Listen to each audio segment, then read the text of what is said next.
Igiterane, igiterane, igiterane. Twakiriye umwuka w'ubugingo mu gihugu gishya.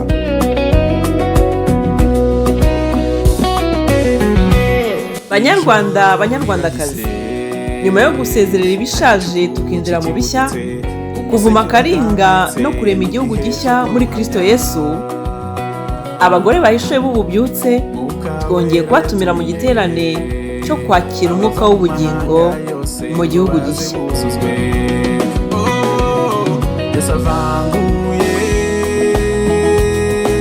Ibishya mu bishaje azanye izindi mpinduka. Uratuwe ngo ubane natwe maze urusheho gusobanukirwa ibizira twatewe no gukiranirwa kwacu n'uko abasekuruza tubyiyambure. Uwiteka dukize maze adukoreshe mu bishya byo mu gihugu gishya. Twihanirane hagati yacu kandi tunababarirane. Abahishuwe b'ububyutse twagiriwe ubuntu bwo guhishurirwa ibyahahise byatugizeho ingaruka. Iki ni cyo gihe ngo tuvanweho imitwaro y'uburetwa twahekeshejwe. Kandi byumvikane neza yuko ibibi ari ibya nyuma. Bana natwe usobanukirwe, umenye impamvu igihugu kitazongera kwitwa u Rwanda ukundi, kuko Imana ishaka ko tuyikorera tubohotse mu gihugu gishya. Twiyambura imigozi yose twazirikishijwe n'amateka mu isura y'ubunyarwanda, duhabwe umwuka w'ubugingo, tube bazima, twakire igihugu gishya turi bashya.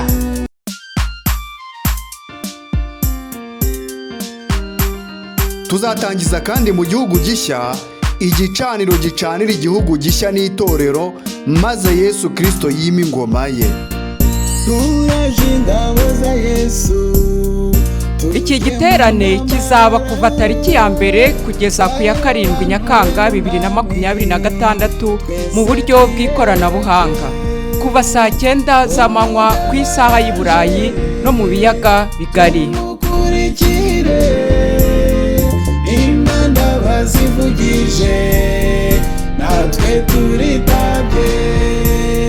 Ku bindi bisobanuro baza kuri nimero zikurikira: akamenyetso ko guteranya 33 766 05 57 cyangwa akamenyetso ko guteranya 41 794 51 80 05.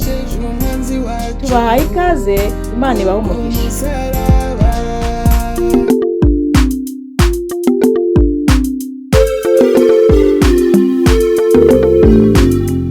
Mana y'abahishuwe agira ishimwe, waraturinze n'ukuri ntitwapfa, wahinduye byose ubihinduye bishya.